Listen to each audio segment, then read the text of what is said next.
السلام علیکم، میں ہوں ابرار حسین استوری اور ناظرین، فوج نے بڑے چہتے جرنیل کو گرفتار کر لیا ہے۔ عمران خان نے جسے آرمی چیف بنانے کا خواب دیکھا تھا اسے بالآخر گرفتار کر لیا۔ بڑا الزام لگایا گیا ہے، بڑی انکوائری سامنے آ گئی ہے اور اب اس جرنیل کے خلاف فوجی عدالت میں ٹرائل چلے گا اور اگر ثابت ہوا تو کورٹ مارشل کیا جائے گا۔ یقیناً اس خبر نے ہر طرف تہلکہ مچا دیا ہے اور یوں سپریم کورٹ کے احکامات پر بڑی کارروائی کی گئی ہے اور آرمی کی جانب سے جو پاک فوج کا جو شعبہ تعلقات عامہ ہے ISPR کی جانب سے اس کی تمام تر تفصیلات بھی شیئر کر دی گئی ہیں۔ یقیناً یہ آج کی سب سے بڑی خبر ہے۔ ایک طرف عدلیہ میں احتساب کا عمل، آپ کو یاد ہو تو مظاہر علی اکبر نقوی اور کو جو فارغ کیا گیا، اس کے بعد جسٹس اعجاز الحسن کے استعفے کے بعد اب آرمی کے اندر یہ احتساب بہت بڑا پیغام دے رہا ہے، بہت بڑی ہلچل مچنے جا رہی ہے اور اس کے بعد ISPR کا جو معاملہ ہے یقیناً یہ بڑا گمبھیر ہوتا جا رہا ہے اور فوج نے اپنے اندر جو احتساب کا عمل شروع کر دیا ہے، اس سے ہر طرف ہلچل بھی مچی ہے اور پھر ان اعلیٰ کار یا ان افراد کے خلاف ایک بڑا پیغام بھی دیا گیا ہے۔ یہ جرنیل کون ہیں، ان کا ماضی کیا ہے اور یہ کیا ایلیگیشنز ہیں اور اس پہ کب کیا کچھ ہوا، سپریم کورٹ میں کیا ہوا، اس کے علاوہ فوج نے اس کے اوپر کس طرح کارروائی کی، کس طرح گرفتار کیا گیا اور پھر تمام تر حقائق آپ کے سامنے رکھوں گا۔ ناظرین، چہتے جرنیل سابق DG ISI فیض حمید کو فوج نے بالآخر تحویل میں لے لیا ہے، گرفتار کر لیا ہے اور ISPR کی جانب سے اس کی تفصیلات شیئر کر دی گئی ہیں۔ اس تفصیلات میں یہ کہا گیا ہے کہ سابق DG ISI فیض حمید کو فوجی تحویل میں لیا گیا ہے جبکہ کورٹ مارشل کی کارروائی شروع کی گئی ہے۔ ISPR کے مطابق سپریم کورٹ کے احکامات کی روشنی میں پاک فوج نے لیفٹیننٹ جنرل ریٹائر فیض حمید کے خلاف ٹاپ سٹی کیس میں انکوائری جو شکایات تھی اس کے درستگی کا پتہ لگانے کے لیے تفصیلی کورٹ آف انکوائری کا آغاز کیا ہے۔ اس کے علاوہ لیفٹیننٹ جنرل ریٹائر فیض حمید کو فوجی تحویل میں لے لیا گیا ہے اور ISPR نے بتایا کہ لیفٹیننٹ جنرل فیض حمید کے خلاف فیلڈ جنرل کورٹ مارشل کا عمل شروع کر دیا گیا ہے۔ لیفٹیننٹ جنرل ریٹائر فیض حمید کے خلاف پاکستان آرمی ایکٹ کی دفعات کے تحت مناسب انضباطی کارروائی کا آغاز کر دیا گیا ہے۔ ISPR کا کہنا ہے کہ سپریم کورٹ کے احکامات پر ٹاپ سٹی یعنی نجی سوسائٹی ہے اس کی کورٹ آف انکوائری شروع کی گئی تھی۔ اس سے قبل سپریم کورٹ نے اس سے متعلق درخواست نمٹاتے ہوئے کہا تھا کہ درخواست گزار کے پاس فیض حمید سمیت دیگر ریٹائر فریقین کے خلاف 3 فورمز موجود ہیں۔ درخواست گزار چاہے تو وزارت دفاع، سول یا کرمنل کورٹ سے رجوع کر سکتا ہے، اس لیے سپریم کورٹ کیس کے میرٹس کو چھیڑے بغیر ان درخواستوں کو نمٹایا تھا۔ اب تھوڑا سا اس کے بیک گراؤنڈ کی طرف جاتے ہیں۔ ناظرین، پاکستان کی فوج نے جنرل ریٹائر فیض حمید کے خلاف انکوائری میجر جنرل رنگ کا آفیسر نے کی ہے جبکہ جنرل فیض حمید پر الزام ہے کہ انہوں نے اپنے بھائی کے ہمراہ اسلام آباد کی ایک ہاؤسنگ سوسائٹی یعنی ٹاپ سٹی پر قبضے کی پشت پناہی کی۔ سابق DG ISI نے ایک خاتون کی جانب سے ان کی زمین پر قبضے کے معاملے پر ان کی مدد کی تھی۔ جنرل فیض حمید کے بھائی نجف حمید بھی ان الزامات کی تردید کرتے رہے ہیں۔ ہاؤسنگ سوسائٹی کے مالک نے اس حوالے سے سپریم کورٹ سے رجوع کیا تھا۔ عدالت نے درخواست گزار کو وزارت دفاع سے رجوع کی ہدایت کی تھی۔ پاکستان کی فوج نے سابق director general inter services intelligence ISI Faiz Hameed پر عائد کیے گئے الزامات پر انکوائری قائم کی تھی جس کی سربراہی میجر جنرل رنگ کے آفیسر نے کی تھی۔ جنرل فیض حمید پر الزام ہے کہ انہوں نے اسلام آباد کی ایک ہاؤسنگ سوسائٹی پر قبضے کے لیے اپنا اثر رسوخ استعمال کیا۔ پاکستان کی فوج نے خود احتسابی عمل کے تحت سابق فوجی افسر کے خلاف انکوائری کا فیصلہ کیا تھا۔ اسلام آباد کی ٹاپ سٹی ہاؤسنگ سوسائٹی کے مالک قمر معیز نے نومبر 2023 میں سپریم کورٹ میں درخواست دائر کی تھی جس میں الزام لگایا گیا تھا کہ مئی 2017 میں جنرل فیض حمید کے اما پر ٹاپ سٹی کے دفتر اور ان کی رہائش گاہ پر ISI کے اہلکاروں نے ریڈ کی تھی۔ قمر معیز نے الزام لگایا تھا کہ ریڈ کے دوران ISI اہلکاروں نے ان کے گھر سے قیمتی اشیاء جس میں گولڈ، ڈائمنڈ اور پیسے شامل تھے اپنے ساتھ لے گئے تھے۔ سپریم کورٹ آف پاکستان نے اس معاملے کو سنجیدہ قرار دیتے ہوئے درخواست گزار کو وزارت دفاع سے رجوع کرنے کی ہدایت کی تھی۔ اس کیس کے حوالے سے جنرل فیض حمید کی طرف سے اب تک کوئی رد عمل سامنے نہیں آیا تھا۔ جنرل فیض حمید کے قریبی حلقوں کے مطابق سابق DG ISI نے ایک خاتون کی جانب سے ان کی زمین پر قبضے کے معاملات پر متاثرہ خاتون کی مدد کی تھی۔ اب یہ ٹاپ سٹی کا معاملہ کیا ہے، اس کی مکمل تفصیلات بھی آپ کے سامنے رکھوں گا۔ سپریم کورٹ نے کیا فیصلہ ہوا، سپریم کورٹ میں درخواست گزار کیا تھے، سپریم کورٹ نے اس معاملے پر کیا کچھ کہا، تفصیل آپ کے سامنے رکھوں گا۔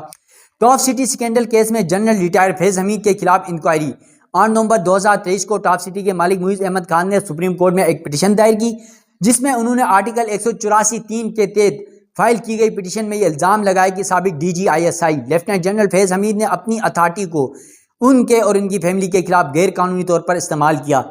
معیز احمد خان کی طرف سے جو پٹیشن سپریم کورٹ میں فائل کی گئی، اس میں یہ کہا گیا کہ 12 مئی 2017 کو جنرل ریٹائر فیض حمید کے کہنے پر آئی ایس آئی نے کہ جو افیشلز ہیں انہوں نے ٹاپ سٹی آفس اور معیز احمد کے گھر پر چھاپا مارا، جس کے دوران ان کے گھر سے قیمتی اشیاء جس میں گولڈ، ڈائمنڈ اور پیسے شامل ہیں ریڈ کے دوران آئی ایس آئی افیشلز اٹھا کر لے گئے۔ پٹیشن میں یہ بھی کہا گیا تھا کہ سابق D G I S I lieutenant general Faiz Hameed کے بھائی سردار نجب نے اس مسئلے کو بعد میں حل کرنے کے لیے ان سے رابطہ بھی کیا۔ اس پٹیشن میں یہ کلیم بھی کیا گیا کہ جنرل فیض حمید نے بعد میں اس مسئلے کا حل کرنے کے لیے اس سے خود ملاقات بھی کی، جس میں انہوں نے یہ یقین دلایا کہ ان میں سے کچھ چیزیں جو کہ ریڈ کے دوران یعنی چھاپے کے دوران جو آئی ایس آئی کے افیشل ساتھ لے گئے تھے وہ ان کو واپس کر دی جائیں گی، البتہ 400 تولہ سونا اور کیش ان کو واپس نہیں کیا جائے گا۔ درخواست میں یہ بھی الزام لگایا گیا کہ آئی ایس آئی افیشل نے ان سے زبردستی 4 کروڑ روپے کیش بھی لیا۔ درخواست میں مختلف آئی ایس آئی افیشلز اور سابق D G I S I general Faiz Hameed کے بھائی سردار نجب پر بھی الزام لگایا گیا کہ وہ ٹاپ سٹی کو غیر قانونی طور پر ٹیک اوور کرنا چاہتے تھے۔ معاملے کی حساسیت کو دیکھتے ہوئے اور ان سنگین الزامات کی پاداش میں سپریم کورٹ کے 3 ججز پر مشتمل بینچ، جس میں chief justice of Pakistan justice Qazi Faez Isa, justice اطہر من اللہ، جسٹس امین الدین خان شامل تھے، اس کیس کو سنا اور فیصلہ دیا کہ یہ کافی سنگین معاملہ ہے اور اس معاملے کی سنگین نوعیت ہونے کی وجہ سے ادارے کی عزت اور توقیر میں حرف بھی آ سکتا ہے، اس لیے اس معاملے کو نظر انداز نہیں کیا جا سکتا۔ معاملے کی مزید انویسٹیگیشن کے لیے سپریم کورٹ نے پٹیشنز کو یعنی درخواست گزاروں کو یہ کہا کہ وہ اس مسئلے کو وزارت دفاع کے ساتھ اٹھائے۔ اٹارنی جنرل آف پاکستان نے اعلیٰ عدلیہ کو یہ یقین دہانی کرائی کہ اس معاملے پر مکمل تعاون کیا جائے گا اور قانون کے مطابق اس کے اوپر ایکشن لیا جائے گا۔ اعلیٰ عدلیہ کے احکامات کے مطابق اور وزارت دفاع کی ہدایت کی روشنی میں پاکستان فوج نے اپنے احتساب کے عمل کو آگے بڑھاتے ہوئے تمام معاملات کو ایک ہائی لیول ادارہ جاتی انکوائری کے ذریعے انویسٹیگیشن کرنے کا فیصلہ کیا تھا۔ ان سنگین الزامات کی تحقیق کرنے کے لیے اعلیٰ سطحی انکوائری کمیٹی ایک میجر جنرل کی سربراہی میں بنائی گئی تھی۔ پاک فوج میں خود احتسابی کا ایک کڑا اور انتہائی شفاف نظام موجود ہے اور اس نظام کو آگے بڑھاتے ہوئے ایسے تمام الزامات کی بڑی سنجیدگی کے ساتھ تفتیش کی جاتی ہے اور ذمہ داران کو کڑی سے کڑی سزا سنائی جاتی ہے تاکہ پاک فوج کو خود احتسابی کے شفاف عمل پر کوئی آنچ نہ آ سکے۔ یہ آئی ایس پی آر کی جانب سے تفصیلات شیئر کی گئی ہیں اور آئی ایس پی آر نے یہ کہا ہے کہ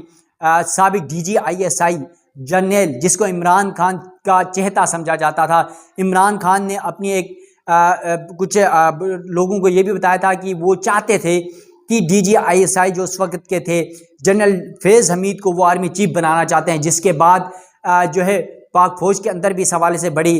قیاس سرائیاں ہونے لگی اور پھر آپ کو پتہ ہے کہ کس طرح حکومت آئی اور پھر ڈی جی آئی ایس آئی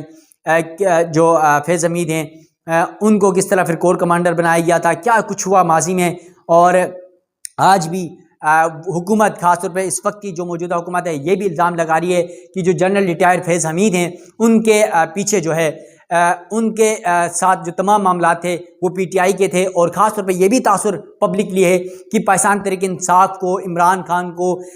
پاکستان کے اندر مضبوط بنانے میں فیض حمید کا بہت زیادہ کردار تھا، کردار ہے اور رہے گا۔ اب یہاں پر فوج کی جانب سے اچانک یہ بڑا معاملہ سامنے آیا اور خود احتسابی کا عمل فوج میں ماضی میں بھی ہم نے دیکھا، یہ کئی افسران کو کرپشن ہو یا کوئی بھی معاملہ ہو اس پر انضباطی کارروائی کی گئی، انہیں فوجی عدالتوں سے سزائیں سنائی گئی اور اس پر عمل درآمد ہوا، کورٹ مارشل بھی ہوا۔ تو اب جنرل فیض حمید کے حوالے سے بھی کورٹ مارشل کے حوالے سے ان کا فوجی عدالتوں میں ملٹری کورٹس میں آپ کو پتہ ہے ان کا ٹرائل ہوگا، اس حوالے سے اس کیس کا اگر وہاں پر ثابت کرنے میں وہ ناکام ہو جاتے ہیں تو پھر ان کا بھی کورٹ مارشل ہوگا۔ کورٹ مارشل میں آپ کو پتہ ہے کہ ان کے رینک بھی ختم کیے جاتے ہیں، ان کی پینشن بھی، ان کی مراد سب کچھ ختم کر دیے جاتے ہیں۔ تو یہ پاکستان میں یقیناً ماضی میں بھی ایسی کئی روایات برقرار ہیں اور فوج جیسے مضبوط اور جو ہے طاقتور ادارے کے ایک افسر یعنی جنرل لیول کے ایک افسر کے خلاف اس طرح کی خود احتسابی یقیناً اس تاثر کو یا یہ پیغام دے رہی ہے کہ ملک میں آئین اور قانون سے ہٹ کر کوئی بھی غیر قانونی اقدام کرے گا اس کے خلاف کارروائی کی جائے گی، سزا اور جزا کا جو دائرہ کار ہے وہ موجود ہے اور اس پر عمل درآمد کیا جائے گا۔ جنرل فیض حمید بالآخر کٹہرے میں آ گئے ہیں اور ان کے اوپر ماضی میں کئی الزامات بھی سپریم کورٹ میں مقدمات، جب میں کور کرتا ہوں سپریم کورٹ تو مجھے پتہ ہے کہ سپریم کورٹ میں ان پر ایک اور بھی الزام تھا، خاص طور پہ جسٹس شوکت عزیز صدیقی کیس کا جو معاملہ تھا اس پر تو شوکت عزیز صدیقی نے یہ الزام بھی لگایا تھا کہ جنرل فیض حمید اور ISI کے افسران کی جانب سے ماضی میں عدالتی فیصلوں کے اوپر